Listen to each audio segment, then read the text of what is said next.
Boa noite, queridos. Mais uma vez, diante da igreja do Senhor, hoje pela manhã o presbítero Raul falou que o microfone ele fica meio pesado aqui na frente. E a gente já pega o microfone, ele tá pesando uns 4,5 kg mais ou menos. É a pilha, deve ser a pilha. Ou a pilha do controle, ou a pilha que, que o pessoal coloca também. Mas, brincadeiras à parte, pesa porque a palavra de Deus não é uma palavra qualquer, né? Não é um assunto comum, não é um assunto, não é um livro qualquer, não é um assunto qualquer, não é para pessoas qualquer. A palavra de Deus foi escrita para crentes. E aí, pensando em tudo isso, pensando em toda a complexidade que é, diante de irmãos, poder falar desse Deus santo, da sua palavra santa e das verdades santas que nós vamos ouvir aqui nessa noite, isso realmente faz o microfone pesar muito, né? Mas, graças a Deus que estamos entre irmãos e vamos falar de uma palavra exercendo uma autoridade que não é minha, mas uma palavra que é do Senhor e uma autoridade que é do Senhor através da sua palavra. Amém? Estamos numa série de mensagens em Daniel, a série Amando a Deus no Mundo. E essa série, nós estamos no 3º capítulo, dessa série, no 3º capítulo também do livro de Daniel. E essa série é incrível, irmãos, porque ela vai contar a história de 4 homens que foram levados para a Babilônia. Dentre ali, cerca de 4.600 homens, a gente vai ver isso lá em Jeremias capítulo 52, aqueles 3 momentos, que foram tirados ali, o povo foi tirado, de Judá. E essa história é fascinante porque ela mostra a capacidade de Deus de libertar seu povo, mesmo diante da morte.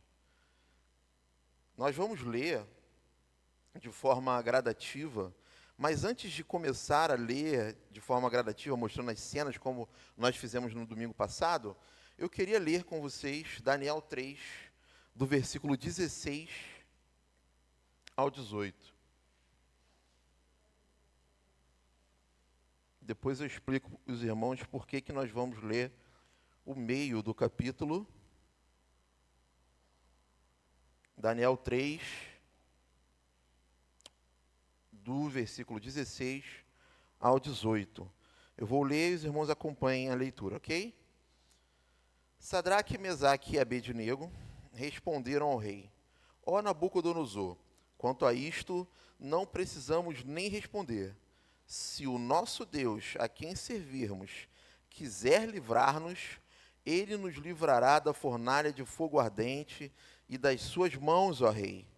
E mesmo que ele não nos livre, fique sabendo, ó rei, que não prestaremos culto aos seus deuses, nem adoraremos a imagem de ouro que o Senhor levantou.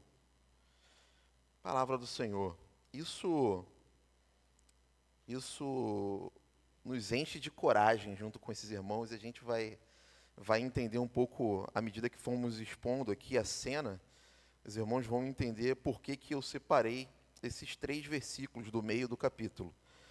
Os sermões eles vêm sendo expostos e dando uma afunilada no assunto. No primeiro capítulo, o pastor expôs para nós aqui como permanecer incontaminados num mundo contaminado. E ele apresentou, tanto no capítulo 1 como no capítulo 2, o nosso maior desafio, o grande desafio, que é permanecer amando a Deus no mundo, tendo firmeza e esperança em face à oposição. Esse é o grande desafio, e que a gente tem trabalhado esse desafio, como é amar a Deus no mundo, pormenorizando o assunto. Então, no primeiro capítulo, ele falou de incontaminados no mundo contaminado. E aí fala ali do momento onde eles não aceitaram comer das comidas contaminadas ali daquele povo. A dieta não era muito boa, a separação de de alimentos ali não era muito boa, eram comidas sacrificadas a ídolos, e eles não comeram e estavam ali mais fortes e mais saudáveis e mais inteligentes do que aqueles que não tinham essa dieta específica de Daniel e seus amigos. No capítulo 2, nós vimos ali a momentaneidade desse exílio. Falamos de como esse exílio, tanto o exílio babilônico como o nosso exílio hoje, ele é passageiro, e como o reino do Senhor é eterno. O reino do Senhor estabelecido, ele é eterno. E isso nós vimos lá no capítulo 2, no cenário lá de Daniel e seus amigos, e isso foi aplicado à nossa vida. No capítulo 3, então, nós vamos ver como a fé desses irmãos ajuda, né, ou faz com que vençamos o mundo. Então eu coloquei o título dessa mensagem, se apropriando de um dos capítulos do livro do Joe Bick, sobre mundanismo, colocando aí vencendo o mundo pela fé. Então nós vamos ver através da demonstração de fé flagrante, como nós vimos aqui, como vencer esse mundo pela fé. Então, imaginem comigo, um povo tirado do seu povo, da sua terra, do seu lar, do seu culto, da sua cultura, de forma extremamente violenta, como já foi falado aqui. Às vezes a gente tem uma visão um pouco romântica, né, do rei Nabucodonosor, mas ele é extremamente mau, e à medida que a gente vai se aprofundando no livro de Daniel, a gente vai vendo quão mal realmente esse rei foi. E aí esse povo inserido num contexto extremamente politeísta, ou seja, com vários deuses. E nesse contexto, se formos comparar, Israel exalava religiosidade, exalava culto. Eles sabiam que estavam na sua terra, a geografia era muito importante, existia um conceito muito importante para aquele povo, que era o templo, a cidade, o lugar. Isso tudo importava para o povo, e eles estavam longe, já inseridos num contexto onde era flagrante o desaparecimento de Deus na cultura babilônica. Então, imaginem vocês num ambiente onde só tem ímpio, e eles só falam de coisas ímpias, e eles só demonstram incredulidade, demonstram adoração a outros ídolos, a outros deuses. E esse era o cenário que esse povo estava vivendo. Então, se nós tivéssemos que datar aqui, do capítulo 2 para o capítulo 3, se passaram pelo menos 9 anos.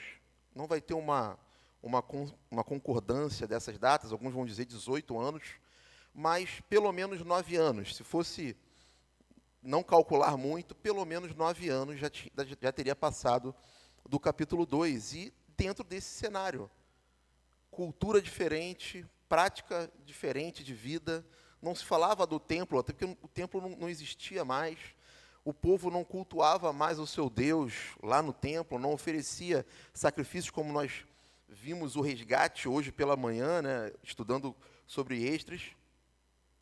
E aí, diante disso, diante desse cenário de total desaparecimento de Deus, como vencer o mundo? E aí, a gente vai aprender hoje a como vencer o mundo pela fé, como esses irmãos venceram. Então, à medida que eu for lendo aqui o texto, é um texto longo, com bastante detalhe, à medida que eu for lendo, eu vou explicar a cena e vou trazer alguns ensinamentos a partir de cada cena, ok? Vamos ler, então, o capítulo 3, do versículo 1 ao versículo 7. Nessa cena, a gente tem aí o rei, o arauto e todos os oficiais. Então, observem como se dá a história. Eu vou ler e os irmãos acompanhem. O rei Nabucodonosor fez uma imagem de ouro que tinha 27 metros de altura e 2,70 metros de largura, que ele levantou na planície de Dura, na província da Babilônia. Então o rei Nabucodonosor mandou reunir os sátrapas, os prefeitos, os governadores, os juízes, os tesoureiros, os magistrados, os conselheiros e todos os oficiais das províncias, para que viessem à dedicação da imagem que o rei Nabucodonosor tinha levantado. Então se reuniram os sátrapas, os prefeitos, os governadores, os juízes, os tesoureiros, os magistrados, os conselheiros e todos os oficiais das províncias para a dedicação da imagem que o rei Nabucodonosor tinha levantado. E ficaram em pé diante da imagem que o Nabucodonosor tinha levantado. Nisto, o arauto proclamou em alta voz: ordena-se a vocês, pessoas de todos os povos, nações e línguas, que no momento em que ouvirem o som da trombeta, da flauta, da harpa, da cítara, da lira, da gaita de foles e de todo tipo de música, vocês se prostrem e adorem a imagem de ouro que o rei Nabucodonosor levantou. Quem não se prostrar e não adorar será, no mesmo instante, lançado na fornalha de fogo ardente. Assim, quando ouviram o som da trombeta, da flauta, da harpa, da cítara, da lira e de todo tipo de música, pessoas de todos os povos, nações e línguas se prostraram e adoraram a imagem de ouro que o rei Nabucodonosor tinha levantado.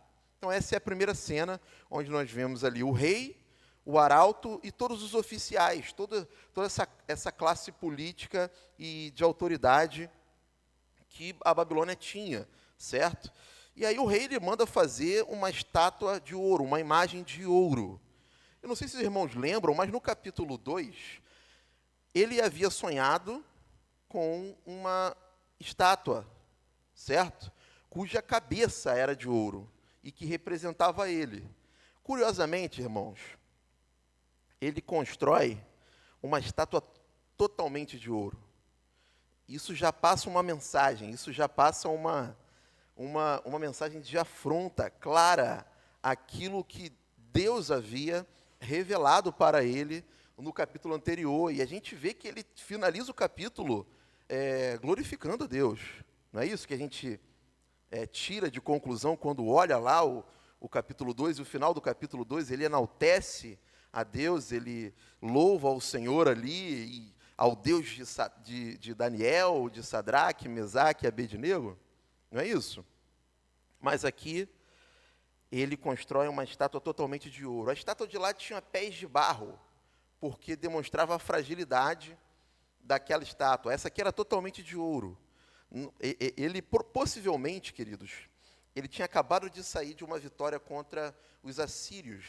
E aí, nessa volta de vitória, ele monta, ele manda fazer essa estátua totalmente de ouro, que mais parecia, como o reverendo Weber fala no seu livro, um obelisco, mas ele constrói uma estátua muito grande, numa planície. Aqui o texto diz planície de Dura, e se os irmãos voltarem lá em Gênesis, capítulo 11, os irmãos vão perceber que alguns historiadores colocam o mesmo lugar que Nabucodonosor está aqui estabelecendo essa estátua, o mesmo lugar onde foi levantada ali a Torre de Babel. Foi tentado, levantar ali uma torre que tentava chegar aos céus por meios próprios. Tentava conquistar o céu sem Deus. Curiosamente, nós vemos aqui o rei Nabucodonosor construindo uma imagem totalmente de ouro, mostrando ou tentando demonstrar a sua firmeza, o seu poder, a sua autoridade. E nós vamos ver outras afrontas aqui. No que aprendemos, com esse cenário aqui, nós vemos então que ele coloca um decreto, ele estabelece um decreto. Está aqui a estátua, provavelmente essa estátua ela tinha a aparência dele mesmo, ou era uma referência direta ao Deus que deu o seu nome, que tem origem ali, o seu nome, que é o Deus Nabu. E aí nesse decreto, ele exige ali, queridos, uma espécie de devoção. É um compromisso político, nós vamos ver ali que é um compromisso político, porque ele traz toda a sua liderança, certo? E exige uma lealdade ali diante da sua imagem.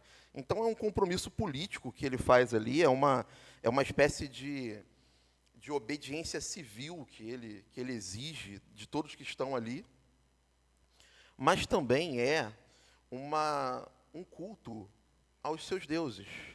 Não é só um ato de firmar um compromisso político, mas é necessariamente a adoração de deuses babilônicos, né? E a gente aprende, pelo menos nessa cena aqui, duas coisas.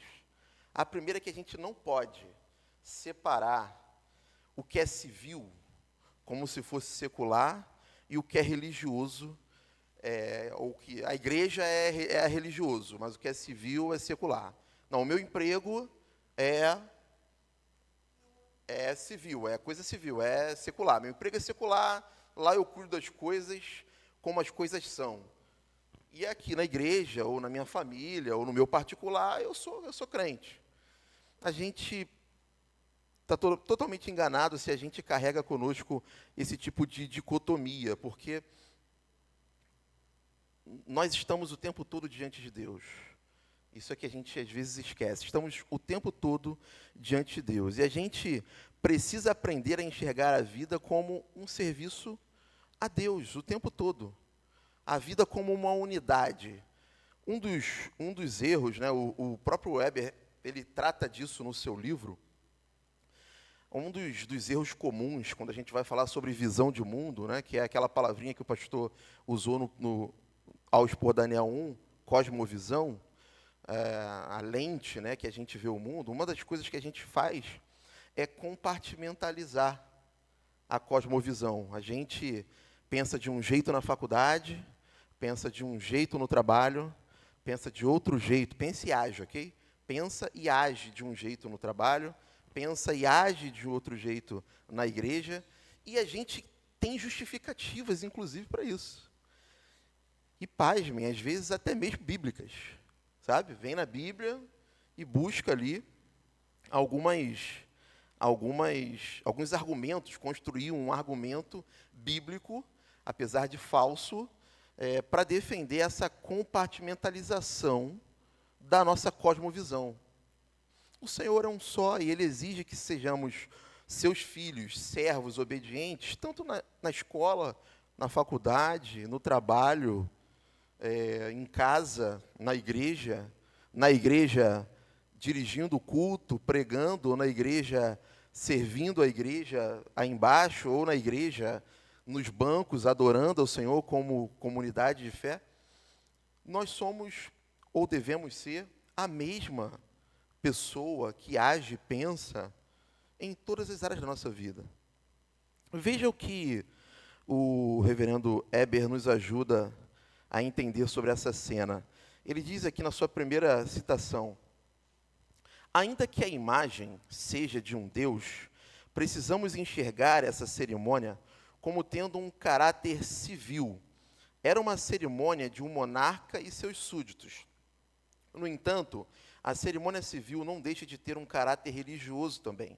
Essa mistura deve abrir os nossos olhos para enxergar toda a cerimônia civil como tendo caráter religioso.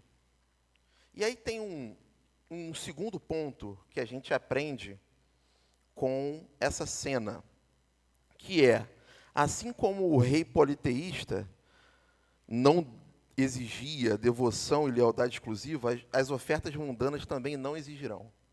Assim como Nabucodonosor ali, ele não exigia que Daniel, Sadraque, Mesaque e Abednego abandonassem seu Deus e seguissem exclusivamente os deuses da Babilônia, assim as ofertas mundanas fazem conosco. A gente não precisa deixar de ser crente, só não ser chato.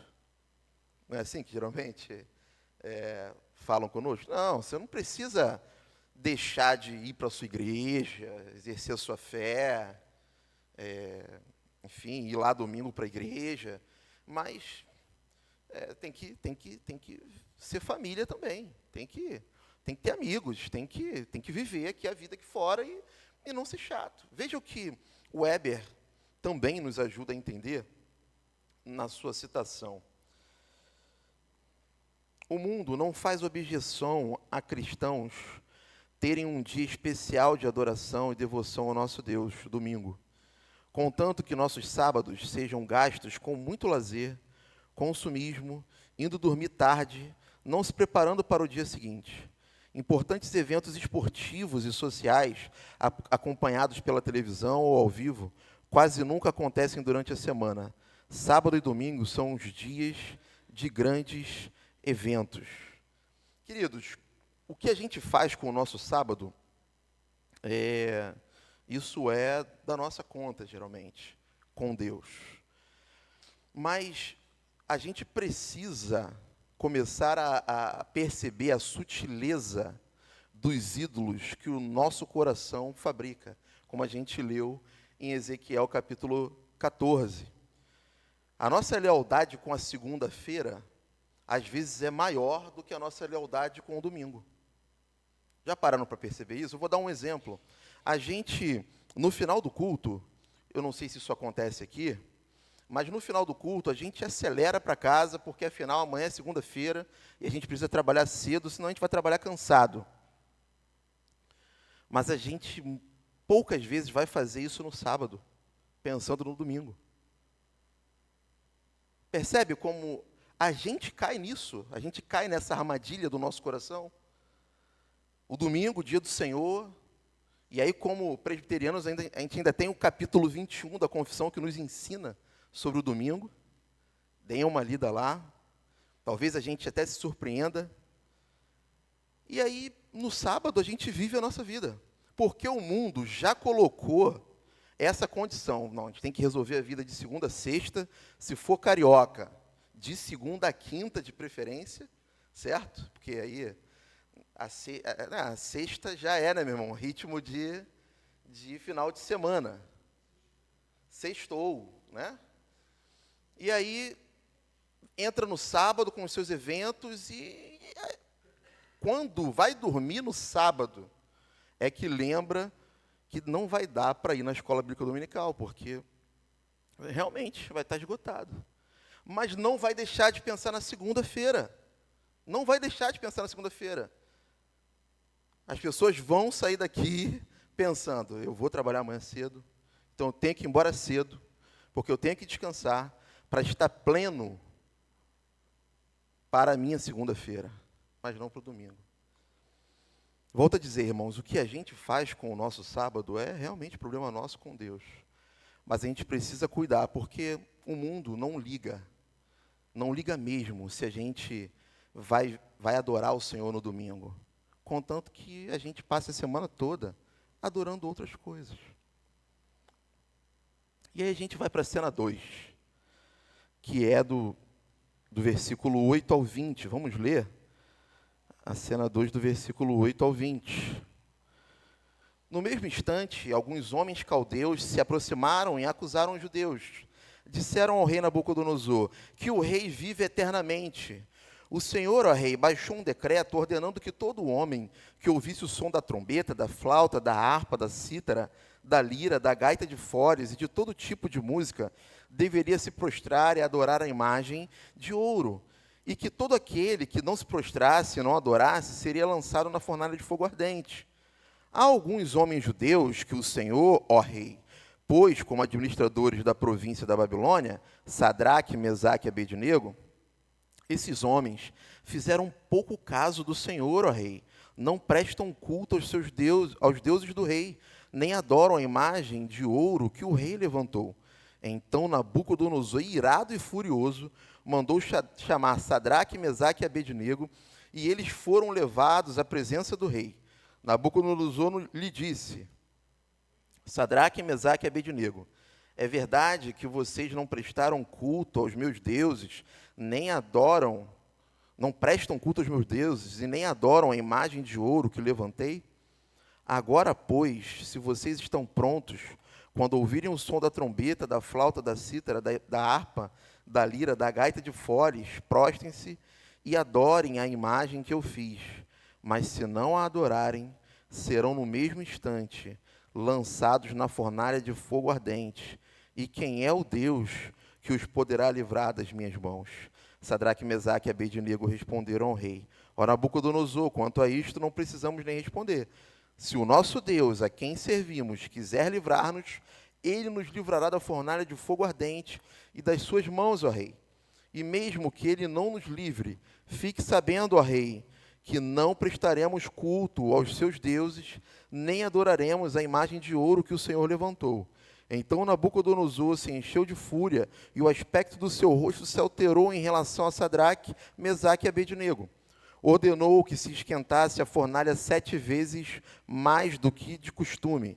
Ordenou aos soldados mais fortes do seu exército que amarrassem Sadraque, Mesaque e Abednego e os jogassem na fornalha de fogo ardente. Vou beber uma água aqui, o texto é longo.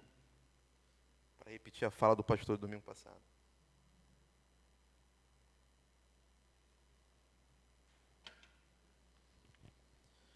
Na presença do rei, essa é a segunda cena.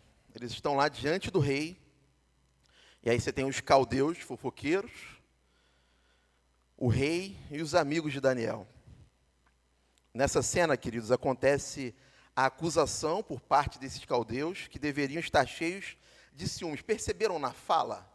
A fala é, tem um pessoal aí que o senhor colocou como administrador, e eram judeus, né? Então, perceberam como essa palavra de acusação ela vem para o rei ali? E aí, o rei ameaça os amigos de Daniel, como nós vimos aqui, e ele ainda tem uma fala, queridos, de afronta no versículo 15, né? Ele coloca lá, e quem é o Deus que os poderá livrar das minhas mãos?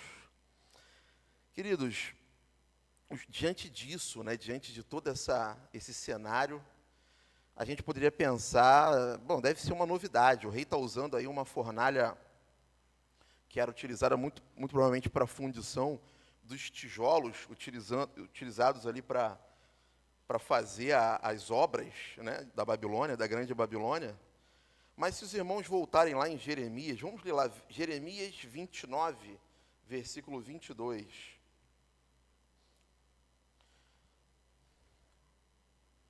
Jeremias 29, versículo 22.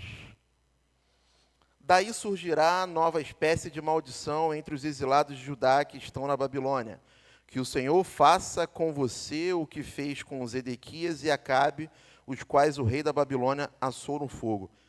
Só para os irmãos verem que a Babilônia já tinha esse costume de assar desobedientes ou inimigos nessa fornalha. Então, louvado seja Deus pela intrepidez desses jovens, porque eles estavam ali diante desse rei furioso, porque não tinham se prostrado, e a cena, ao ler, né, eu li algumas vezes esse texto, e a cena ela vai se desenhando muito clara na mente, quando a gente fica lendo o texto ali.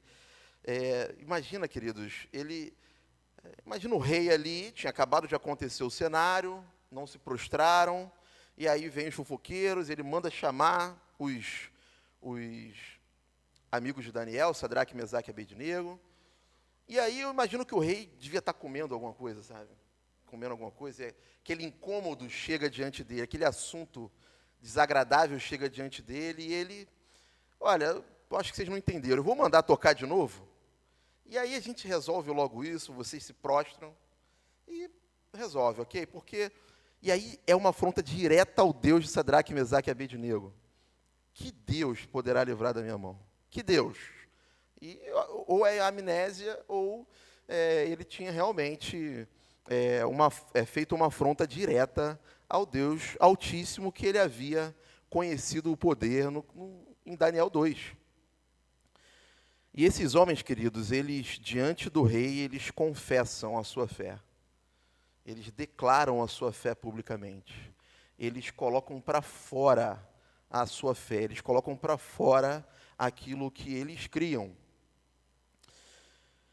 Eu falei que iria explicar para os irmãos o porquê de ler esse trecho, né, de 16 a 18, porque a estrutura do texto, ela meio que foi feita para que a gente entendesse que o assunto principal está no meio dela, ok? Se vocês repararem, o texto começa com um decreto e termina com um decreto. O texto começa com uma afronta, certo? Começa com uma surpresa e uma reação do rei de ira, e ele termina lá, antes do decreto, com uma outra surpresa, que nós vamos falar já já. No meio desse texto, nessa estrutura em X, e alguns textos da Bíblia têm essa estrutura, queridos. Depois os irmãos procurem lá. Ou pergunta o pastor. Tem essa estrutura maravilhosa que vai mostrar para nós, de forma fácil até, de entender que é a centralidade do texto. A fé desses três é a centralidade do texto. É o que realmente está aqui saltando aos olhos, certo? E como eu disse, louvado seja Deus, porque é muito difícil a gente fazer como esses jovens fizeram. Diante da morte, diante da incerteza, porque eles não sabiam que Deus livraria eles. Eles sabiam e conheciam o Deus que pode livrar, mas eles não sabiam o que Deus poderia fazer, e o texto acaba falando isso. E aí eles declaram dessa forma, com intrepidez, e o rei, ele condena eles à pena capital, dizendo, vocês vão para a fornalha. E o rei manda aquecer 7 vezes mais, né? Ou seja, ele manda aquecer perfeitamente a fornalha 7 vezes mais, e a cena termina com essa ordem cruel de matar esses 3 amigos de Daniel, ordenando que eles fossem jogados na fornalha. E aí, queridos, a gente aprende rapidamente aqui o que com isso? Que a fidelidade a Deus pode custar a nossa vida. A caminhar com Deus pode ser a coisa mais perigosa que a gente faça na nossa vida. Caminhar com Deus, em fidelidade a Deus, é algo que, de fato, pode custar a nossa vida. E se custa a nossa vida, imagina o que pode custar do nosso status social. Se custa a nossa vida, o que então não deve estar custando da nossa reputação? Se custa a nossa vida, o que não deve estar custando das nossas relações na família, no trabalho, na faculdade, nos relacionamentos? Será que uma esposa está disposta a dizer para o marido, eu sei que você pode perder o emprego, ou o cliente, ou a venda. Eu sei que perdendo esse cliente, a gente perde talvez aí a maior parte da nossa renda, mas faça o que é certo ao Senhor. Honre o Senhor. Não se prostre a Mamon, o Deus do dinheiro, né? Não se prostre a Mamon. Se Deus quiser, Ele pode nos livrar. Queridos, a gente vai estar sempre diante de decisões onde se prostra ou não se prostra. Vende a sua fidelidade a Deus ou não vende? Peca ou não peca? A gente vai estar sempre, enquanto exilados nesse mundo, nós vamos estar sempre sendo testados a ponto de desonrarmos a Deus. E às vezes a gente falou de mundanismo, né, na última pregação e tal, e a gente fala desses pecados ou dessas posturas de forma muito grande, né? Não, o camarada ali, ele costuma fechar acordos fraudulentos. E aí é um exemplo grande, né? Aquela irmã ali é complicada, porque aquela irmã, ela faz, sei lá, é fofoqueira. Aquele irmão é fofoqueiro. Só que a gente está dando exemplos que são reais, mas são exemplos muito palpáveis, são muito, muito claros para nós. Mas a proposta aqui é pensar nos ídolos mais pequenininhos, sabe? Aqueles que cabem realmente dentro do nosso coração. Será que a gente está disposto a abrir mão da nossa liberdade? É fácil, queridos, hoje a gente ser perseguido. É fácil. Muito talvez se a gente não estivesse sendo perseguido no trabalho, na faculdade, até mesmo dentro da igreja, muito talvez a gente esteja fazendo por menos algumas coisas. Não esteja assumindo realmente a nossa fé em Deus em todos os termos. Veja o que o reverendo Weber nos ensina no seu livro, que é o livro que a gente tem usado para poder nos ajudar a compreender Daniel. Se o mundo não puder persuadir, castigará. Quando os santos se recusam a pecar, não há limites à fúria dos ímpios. Aqueles que dizem estar preparados para entrar na fornalha, por amor ao Senhor, devem ser alertados de que a fornalha pode ser consideravelmente mais quente do que podem imaginar. Essa é a aprovação para o crente. O mundo é cruel, queridos. Diante da nossa fidelidade ao Senhor, o mundo é cruel. Deixe o seu parente mais querido, marcar o aniversário às 19 horas do domingo. E aí você vai ver como o mundo é cruel quando você declara a sua fé diante deles. Deixe, o seu patrão ou o seu cliente que vai fazer aquela venda que vai garantir a paz no seu reinado durante muito tempo, precisar reunir com você às 19 horas do domingo. E aí você vai ver a facilidade que é do nosso coração parar para pensar se prostra ou se não prostra, se custa ou se não custa. E aí nós vamos à cena 3, na fornalha de fogo ardente. É uma cena mais curta, a gente tem lá os soldados, ali naquela cena, nós temos o rei, os conselheiros ou fofoqueiros, juntos ali na cena, e temos os 3 amigos de Daniel. Veja a partir do versículo 21 ao 25. Então estes homens foram amarrados com os seus mantos, túnicas, chapéus e as suas outras roupas e foram jogados na fornalha de fogo ardente. Mas porque o rei exigia urgência e a fornalha estava superaquecida, as chamas do fogo mataram os homens que jogaram Sadraque, Mesaque e Abednego dentro da fornalha. E os 3 homens, Sadraque, Mesaque e Abednego, caíram amarrados dentro da fornalha de fogo ardente. Em seguida, o rei Nabucodonosor, muito espantado, se levantou depressa e perguntou aos seus conselheiros: não eram 3 homens que amarramos e jogamos no fogo? Eles responderam: é verdade, ó rei. Mas o rei disse: eu, porém, estou vendo 4 homens soltos andando no meio do fogo. Não sofreram nenhum dano. Não sofreram nenhum dano. E o aspecto do quarto é semelhante a um filho dos deuses. A cena é muito simples. Os soldados amarraram os 3 e jogaram eles pela abertura superior dessa fornalha. Como eu disse, era um forno de fundição. E muito provavelmente ela tinha uma abertura, como muitos gostam de desenhar ela, uma abertura superior e uma abertura lateral onde era alimentado o combustível daquela fornalha, que é muito provavelmente por onde o rei estava olhando ali, de forma sádica, né, irmãos? É meio estranho isso, né? Percebe como a cena desenha na nossa cabeça? Quem é que manda aquecer uma fornalha 7 vezes para matar pessoas, joga essas pessoas dentro e ainda vai olhar?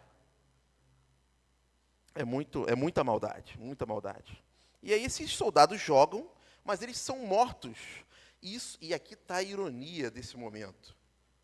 Eles são mortos pelo calor da fornalha que apenas queimou o que prendia Sadraque, Mesaque e Abednego. E nós já vamos falar disso. Imagina ali, né, naquela cena, como eu falei, o rei esperando uma coisa, esperando ver gritos, tormenta, tudo aquilo que os irmãos podem aí desenhar na cabeça dos irmãos, pensando em homens sendo jogados no meio de uma fornalha perfeitamente aquecida. E aí ele olha e se espanta ao ver 4 e não 3. Eles estavam soltos e caminhando em meio ao fogo, e ele diz que o quarto é semelhante a um filho dos deuses. O reverendo Felipe Fontes, ele vai dizer que errou pelo artigo um e pelo plural, deuses, porque se trata do Filho de Deus ali, presente com eles. E eles não sofreram nenhum dano. Nessa altura, irmãos, da narrativa aqui de Daniel 3, a gente já aprendeu que, independente da nossa fé em Deus, Ele pode até não nos livrar da fornalha ardente, mas estará conosco nela. O pastor Stu Olliott, ele vai dizer: o mundo tem sua própria fornalha ardente à espera daqueles que não se conformam em adorar seus ídolos. É a fornalha de ser desprezado, ridicularizado, escarnecido, repudiado e ignorado. Não temam, queridos, dizer para o parente mais querido que não dá para ir lá no aniversário, no máximo dá para passar depois do culto. Apesar de trabalhar no dia seguinte, dá para ficar até 4 horas da manhã, se ele quiser, no aniversário, e vai trabalhar cansado na segunda-feira. Mas vão atender a santa convocação do Senhor e virão cultuar o Senhor. Pode falar para o cliente: olha, eu viro a madrugada com você em reunião, se você quiser, mas eu vou cultuar o meu Deus. Percebe como é simples entender o contexto em que Sadraque, Mesaque e Abednego estavam inseridos e o contexto que nós estamos inseridos no mundo? E aí é mais difícil do que falar da imagem que é levantada lá na igreja romanista, católica. Aquilo lá é idolatria. Mas, às vezes, a segunda-feira, o nosso cliente, o nosso bolso, o nosso materialismo tácito, escondido no nosso coração, é o nosso Deus.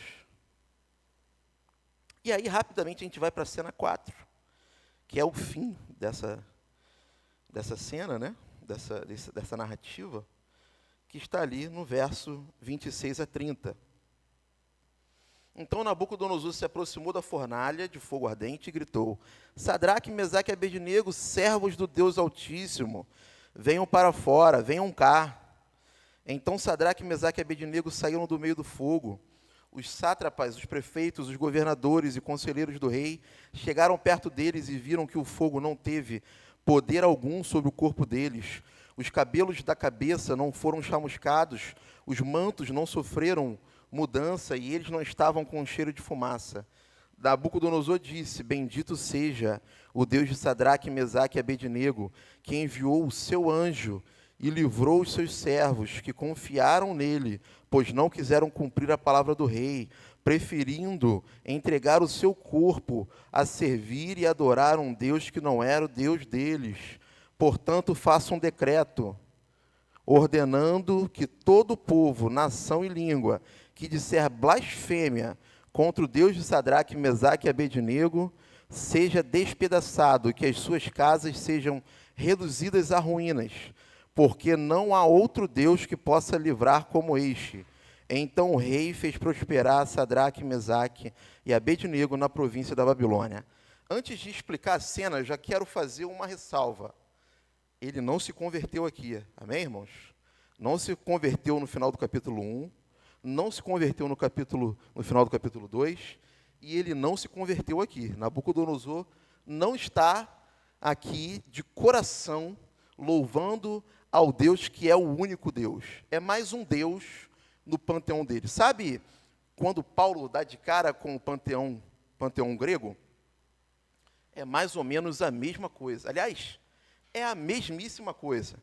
Eles tinham lá uma espécie de lugar para colocar ali para o Deus que eles, de repente, não tinham colocado. Né? A gente não sabe quem é o Deus do próximo evento que eu não sei explicar, então bota ali ao Deus desconhecido. E Paulo se utiliza daquele cenário para explicar que todos os outros são mentirosos, mas aquele Deus que eles não sabem quem é o nosso Deus.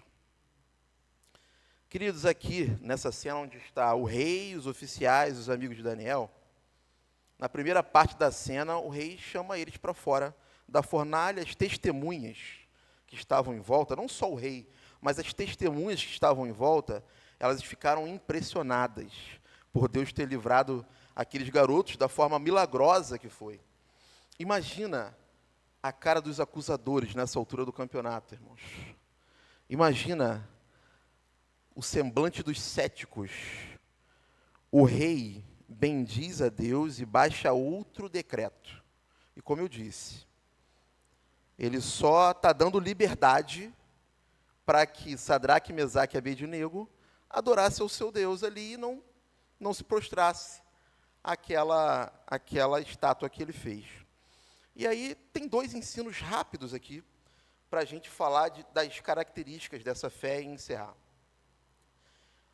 Primeiro é que as nossas lutas diárias contra o mundo são meios que Deus usa como testemunho da sua bondade, segurança e presença de Deus no meio do povo.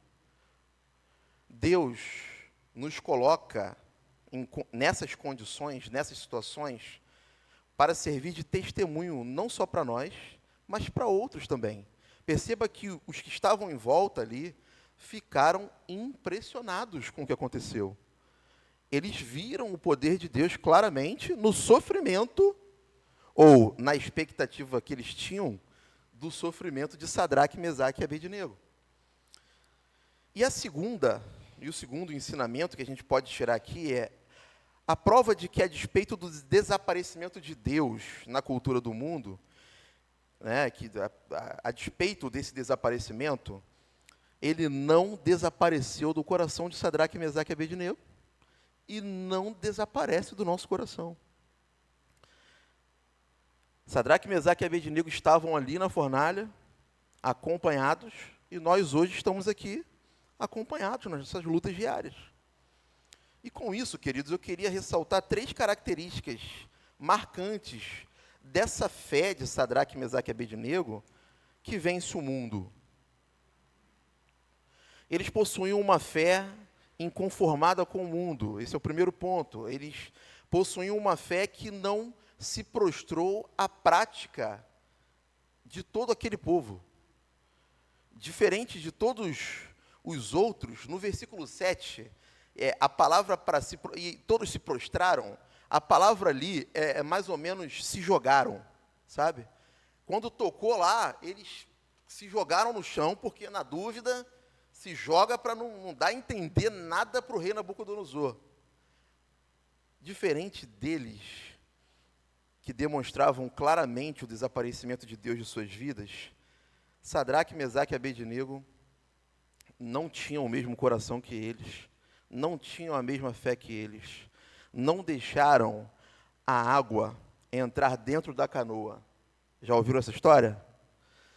O reverendo Heber Campos Júnior, ele começa esse capítulo contando que o nosso papel no mundo é estar no mundo, viver a nossa vida diária, viver o nosso dia a dia no trabalho, na família, na igreja, viver a vida. Estamos no mundo. Lembra que Jesus orou lá em João 17, que Pai, eu não estou pedindo que tire eles do mundo, estou pedindo que livre eles do mundo. E aí, o reverendo Heber, ele vai dizer que nós somos como uma canoa e o mundo é como a água, certo? Lagoa, é como a lagoa. E aí, canoa na lagoa é bom, tá tranquilo. Mas lagoa na canoa não é bom. Ok? Estar no mundo, vivendo a nossa vida, vivendo a nossa devoção ao único Deus no mundo, ok, é tranquilo. Mas permitir que práticas mundanas sejam inseridas na nossa vida, queridos, não é bom. Isso não aconteceu com Sadraque, Mesaque e Abednego. Vamos ler 1 João 2,15. 1 João 2,15.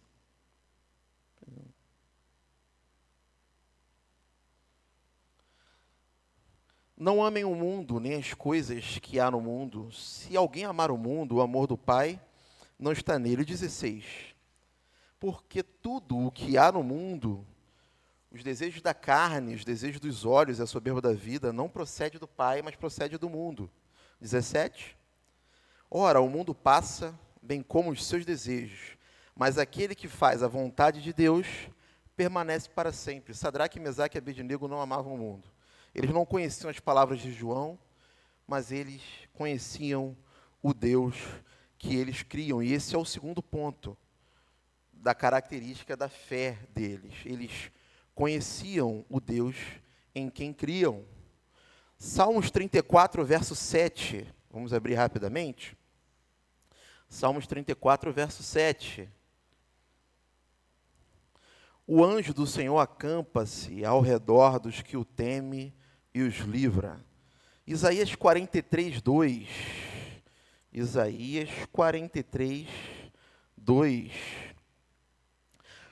Quando você passar pelas águas, eu estarei com você. Quando passar pelos rios, eles não submergirão. Quando passar pelo fogo, você não se queimará. As chamas não o atingirão. A fé desses homens não era pautada na fé, sabe? Aquilo que a gente falou lá, né? Quando falamos de João, fé na fé. Não era uma fé na fé.